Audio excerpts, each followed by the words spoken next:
You ready for another OOZE review? I just finished watching Jujutsu Kaisen. Season 1, that is. I've gotta say, Jujutsu Kaisen is one of the most visually appealing anime I've ever seen. The fight scenes are spectacular.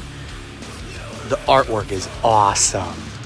There's a little bit more exposition than I'd like in a shonen anime like this, but I don't think it ruins the anime at all. You kind of need it there, considering what's going on with this anime. This one's an 8 out of 10 for me, dog. Could be better, but still really good for what it is.